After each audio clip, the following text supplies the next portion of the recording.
안녕하십니까. 둔산 Q&A 공방 동화쌤입니다. 중2 학생이 어떤 동영상인지 모르겠지만 보고 유튜브에서 찾아서 보고 정리해놓은 거 다시 이제 재정리하도록 하겠습니다.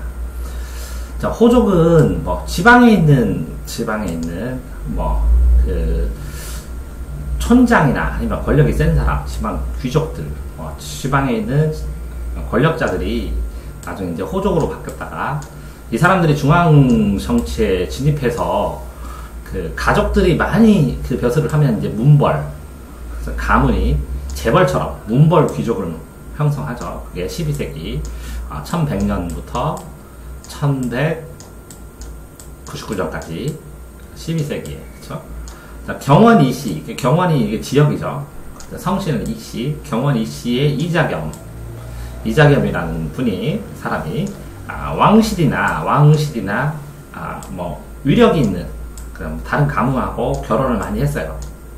그러니까 폐쇄적으로 결혼을 했다는 건 뭐냐면 이제 왕실하고 이렇게 뭐 딸을 결혼시켰으면 그 손녀를 결혼시키고 또 다른 그다음에 또 다른 딸을 결혼시키고 손녀도 결혼시키고 이렇게 그 딸들을 위력 있는 가문하고 왕실하고 여러 번 중복해서 결혼을 시킵니다.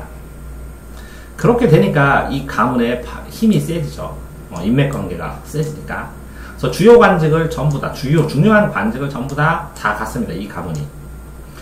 왜 그러냐면 음서제로 뭐 3품, 5품 이상의 고위관직에 있는 사람, 자식들을 그 관리로 천거해서 그냥 관리로 등용을 할 수가 있으니까.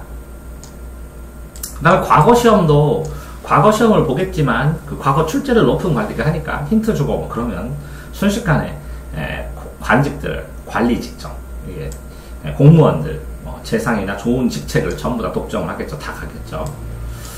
이렇게 하면 공음전으로 뭐 고위 관리자나 공신들한테 주는 땅, 그 다음에 보통은 전시관인데 전지는 밭이고 시지는 땔감, 나무로 연료를 해야 되니까 밭과 땅을 나눠주는 걸 다 거의 독점을 하고, 가난한 농민들한테 이제 높은 이자, 고리대, 이자로 가난할 때 빌려주고, 못 빌려주면 농민을 종으로 삼든지, 농민의 땅을 뺐든지, 이렇게 하게 했죠. 이렇게 해서 문벌 귀족을 형성하게 됩니다. 그런 이자겸이 있을 때, 경원이씨 이자겸이 있을 때, 최충은 뭐 해동공자 최충이라고 하고, 김부식은 삼국사기를 썼죠. 김부식은 삼국사기. 이련이라는 스님은 그 이후에 삼국유사, 이거 동그라미니까 삼국유사를 썼죠. 그래서 삼국에 대한 이야기를 썼습니다. 이때 이자겸이 있을 때, 이자겸이 인종이 실패를 하고, 그러니까 정권을 잡기 위해서 난을 일으키니까 이자겸의 제거를 시도를 했죠. 근데 이제 실패를 하죠. 이자겸이 권력을 갖고 있으니까 인종이 왕권을 되찾기 위해서 이자겸을 없애기 위해서, 종자 들어간 왕이잖아요. 인종이 이자겸을 없애려고 했는데 시도를 하죠. 실패를 하죠. 그런데 이제 척중경이라는 한국에서 최고의 무신 소드마스터, 이 사람이 이자겸을 제거를 해버립니다. 어쨌든 왕권은 약할 대로 약화되고 문벌귀족 사이에 문신이 이자겸을 제거했지만 문벌귀족 사이도 조금은 이제 동요를 하고, 이자겸이 없어지니까 이제 제일 센 사람이 없어졌잖아요. 그러니까 동요하고 막 사회가 불안해하죠. 그런 상황에서 이제 묘청이 서경, 뭐 이렇게 지금 개경에 있거든 서울이. 평양이 서경. 천도 운동은 이제 수도를 옮기자라는 운동이 생깁니다. 이쪽으로 서경으로 천도를 해야 된다. 그래서 여기는 김부식파입니다. 묘청파. 근데 이 묘청파에서 묘청하고 정지상이라는 사람이 논리는 뭐냐? 풍수, 바람과 물의 땅이 이 개경, 지금의 현재 북한에 있는 수도 평양, 서경, 평양이 훨씬 더 수도로서 나라를 융성하는 데는 도움이 많이 된다. 바람도 그렇고 물도 그렇고 땅도 그렇고 이렇게 얘기를 한 거죠. 그렇게 되면서 그 서경천도를 하고 이렇게 평양으로 옮기면 여기 금나라가 이제 생기기 시작하는데 이 북진전청이나 마찬가지니까 금나라를 우리가 정벌할 수 있다. 그래서 나라를 키우자. 금나라를 정벌하자. 그 다음에 이 묘청이 이 금나라를 키우자. 그러려면 이 평양에다 해서 나라를 세워 해서 우리 황제라고 하자. 황제라고 하면 이 황제가 되면 이래서 뭐 고종 황제 되면 광무 1년, 광무 2년 이렇게 하는 것처럼 그리고 뭐 일제시대는 소화 1년, 소화 2년 황제가 연도의 호칭을 정합니다. 연도의 호칭. 그래서 그 황제 1년 이제 황제가 연도의 호칭을 광무로 하자. 서기, 단기, 연년, 뭐 불기 이렇게 하는 게 아니라 광무 1년, 2년 이렇게 하는 것처럼 연호를 사용하자 이렇게 했습니다. 그런데 이게 여러분 금을 하는 게 아니라 그냥 금에게는 금에게 사대관계 금을 섬기자 라는 모습이 아니라 주장 배경 이렇게 사대관계 아니라 금을 섬기지 말고 공격하자라는 거죠. 그 다음에 뭐 이자겸이 어쨌든 이자겸이 난을 일으켜서 그죠? 자기가 죽게 생겼으니까 여기서 보면 제거를 시도하니까 반란을 일으켰죠. 이렇게 불안한 관계가 이렇게 혼란스러운 관계에서 묘청이 주장을 합니다. 하지만 이제 실패를 하죠. 왜 그러냐면 김부식이 개경파가 반대합니다. 그래서 김부식이 군대를 이끌고 가서 제압합니다. 여기서는 여기는 김부식파입니다. 김부식이 그냥 지키자. 그냥 개경에서 계속 있자. 그래서 개경파입니다. 여기는 서경파고 여기는 개경파. 그런데 왕이 여기 있으니까 김부식이 군대를 이끌고 가서 묘청을 제압을 합니다. 그래서 이제 실패로 끝나죠. 그래서 묘청의 난이 실패로 끝납니다. 그래서 김부식이 장부도로 제압합니다. 그래서 삼국사기가 남아있는 거죠. 이때 신채호라는 사람이 이제 조선상고사. 이게 고조선 얘기죠. 조선상고사. 옛날 전고사. 그래서 신채호가 역사는 나와 내가 아닌 사람의 투쟁이다. 나와 비와의 투쟁이다. 이렇게 얘기를 했어요. 그러면서 자주적으로 고증하면서 옛날 거를 증명하면서 실증적으로 역사를 연구해야 된다라는 실증사, 고증사학, 역사학문을 일으키죠. 그래서 고려인의 자주정신을 문벌귀족이 동요하니까 자주정신을 이제 일깨우게 됩니다. 이렇게 자주정신을 일깨우는 과정에서 무신들이 굉장히 차별을 받습니다. 문신한테. 그러니까 무신들은 무예하는 장군이고 싸움하는, 문신들은 문장을 하는 건데, 고려시대 뭐 이럴 때 보면 무신도 하고 문장도 하고 둘 다 해야 성공했습니다. 그래서 문장도 하고 그렇게 해서 뭐 김부식처럼 삼국유사 쓰는 것처럼 장군이면서 글도 잘 쓰고 그래야 돼요. 근데 이렇게 그러니까 무식하게 무예만 잘하는 사람들이 있는데 뭐 차별대로 계속 받고 문장하는 사람들, 글 쓰는 사람, 재상이라고 하거든요. 재상. 이거는 장군이고, 장군들이 이 글 공부를 더 많이 하는 이 재상들이 중심으로만 정치를 하고 계속 차별 대우를 합니다. 그래서 의종이라는 왕이 부연원에서 놀이를 할 때 무신들이 정치적 변혁, 정변을 일으켜서 문신들을 다 예를 들어서 마음에 안 드는 문신들을 다 죽여버립니다. 그렇게 정치적 변혁을 일으켜요. 그래서 그렇게 처음에 잡은 사람이 그렇죠? 이방입니다. 이방이 무신 정권을 만들기 위해서 무신들이 정치적 권력을 다 잡죠. 의방을 죽이고 정중부를 죽이고 경대승, 경대승 다음에 이민, 그 다음에 최충원의 아들 최우, 이렇게 권력의 흐름이 주르륵 이어집니다. 그런데 이제 무신들도 자기들도 회의를 해야 되죠. 그래서 중방이라는 걸 만듭니다. 그래서 최고 자기들 회의를 하죠. 그러면 회의만 하는 게 아니라 이 경대승은 이렇게 이방이 정중부 죽이고 정중부를 죽이고 나니까 경대승은 이게 도방이라는 자기 병사 조직을 따로 호위 조직을 또 만들어요. 그런 다음에 그런데도 이제 의인으로 넘어가고 그렇게 되다가 이 최충원에 대해서 이 최충원에 여기까지만 굉장히 급박하게 막 바뀌거든요.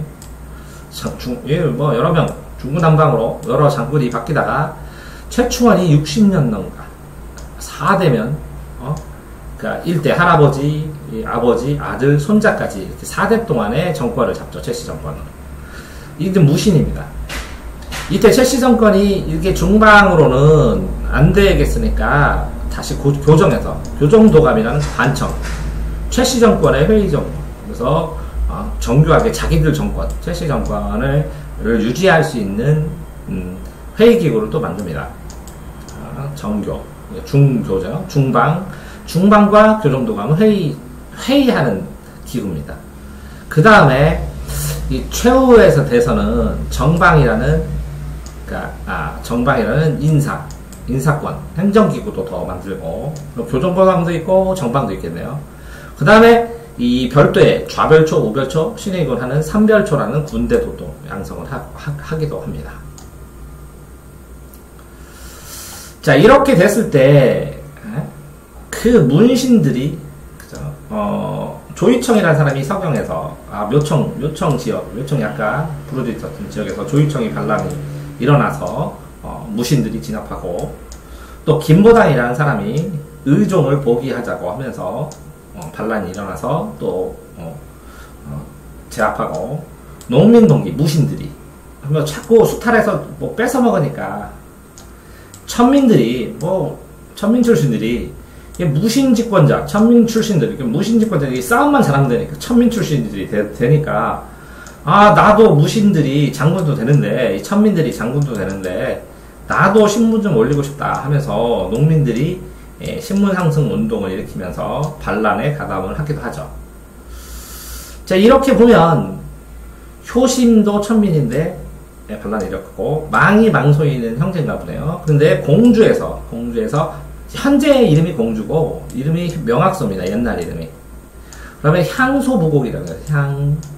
향소부곡. 이게 천민들의 집단입니다. 천민들.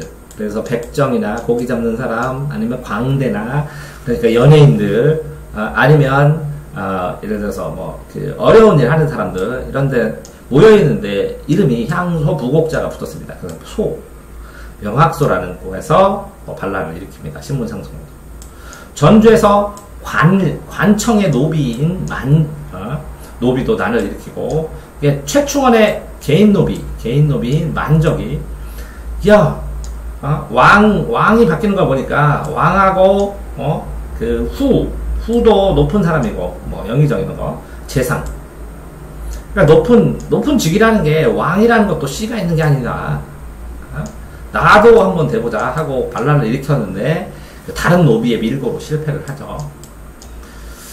어쨌든 이렇게 해서 그쵸 계속 삼국봉운동이 일어나고 여러 운동이 일어나는데 이때 이 무신정권 때 13세기가 들어서는 이제 몽골의 징기스칸이 몽골을 다 통일합니다. 그래서 대제국을 만들죠. 처음에는 어쨌든 초기에는 친선을 유지하다가 강동성 전투 일어나고 이제 적대적으로 자꾸 공물을 몽고에서 물건을 바치라고 그러니까 힘들어지니까 나중에 이제 침입하죠. 근데 이 침입하는 이유가 공물을 왜 안 바쳐 하고 와서 닥달하려고 했던 저고여라는 사람 이름인데 저고여 몽골에서 사신입니다. 왕이 이렇게 가서 협의 좀 해봐 하고 보내는 사신이 왔는데 피살돼 버립니다. 그래서 쳐들어오는데 어쨌든 충주에서 관너비들을 중심으로 아니면 박서의 귀주성을 중심으로 1차에서는 좀 이제 막아내기도 하죠. 근데 2차 침입이 되고 보니까 이게 계속 쳐들어오니까 이게 못 버티겠어요. 그래서 최씨 정권이 최씨 무신 정권 최충원 이후에 최충원 추호가 강화도로 그러면 이렇게 되면 여기 개경이면 여기 인천이거든요. 이렇게 인천에서 이렇게 가면 여기에 강화도 섬이 있습니다. 여기 지금은 다리가 이렇게 놔져 있는데 여기 물살이 되게 셉니다.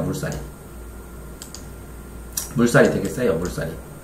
그래서 이 강화도 섬 크기가 꽤 큽니다. 그래가지고 논밭도 조그맣게 있고 그래가지고 크기가 꽤 큽니다. 그러면 여기로 수도를 임시로 옮겨요. 천도를 해요. 그런 다음에 여기서는 이제 뭐 쳐들어와서 몽고군이 이제 쑥대밭을 내고 되겠죠. 그래서 김윤후가 뭐 처인성에서 부공민 하고 뭐 김윤후가 승리를 또 하기도 하지만 어쨌든 이 나라 안 전체가 이게 나라가 이렇게 있으면 이 나라 전체가 이제 쑥대밭이 되니까 최씨 정권은 여기서만 왕 해봐야 소용없잖아요. 붕괴가 되고 그렇죠? 무신 정권이 붕괴가 됩니다. 그래서 나중에 항복하고 이묘무가 이제 피살을 하게 하죠. 개경으로 다시 들어오면서 항복을 하게 됩니다. 그런데 이때 이제 강화도에서 8만 대정경은 8만 개의 여러 가지 불경, 대장경, 큰 불경을 만듭니다. 목판에다가 초판에서 불교를 통해서 부처의 힘으로 호국, 나라를 지키자라는 의미로 이제 문화재 소설되죠. 대구 부인사의 판목이나 나무로 되어 있으니까 대구에 있는 부인사라는 절에 나무에다가 새긴 대장경이 불타고 황룡사에 있는 구축 목탑 굉장히 아름다웠다고 하는데 이것도 불타버리고 다 타버리죠. 그때 이제 이 강화도에 있던 삼별초 아까 그랬죠. 최후 때 만들어진 삼별초 최후가 만들었던 좌별초 운영체 신의도가 강화도에서 계속 항제로 대항을 합니다. 몽골랑. 그러다가 진도까지 갑니다. 진도 이렇게 보면 이 강화도에서 하다가 진도로 갔다가 나중에는 제주도로 가죠. 그래서 대항을 하는데 이 항복을 해서 이 개경으로 환도하니까 이 고려군이 또 공격을 합니다. 그러니까 못 버티다가 제주도까지 가서 여기서 버티고 여기를 주치면서 있다가 나중에는 정복이 되죠. 배 타고 여기까지 오기는 좀 그렇잖아요. 그러니까 조금 기간 기다리다가 이제 소멸을 하죠. 삼별초가. 그러니까 이제 이 무신정권의 탄생, 그죠? 족벌, 경원이씨 몬벌 귀족이 이자겸이 피살되면서 몬벌 사이가 동요하고 서경으로 묘청에 천도하자는 것도 무마가 되면서 자주적 정신이 커지고 이 자주적 정신이 커진 문신들을 제거하고 무신 정권을 잇다가 몽골의 침입에 의해서 다시 개경으로 돌아갈 수밖에 없고 그 다음부터는 다 왕들이 충자가 붙은 충렬한, 충무순한 이렇게 몽고에 충성하라고 충자가 붙은 이름으로 바뀌고 그때 이 고려인의 자주정신이 활발하게 일어나다가 좀 소멸되게 되죠. 수고하셨습니다.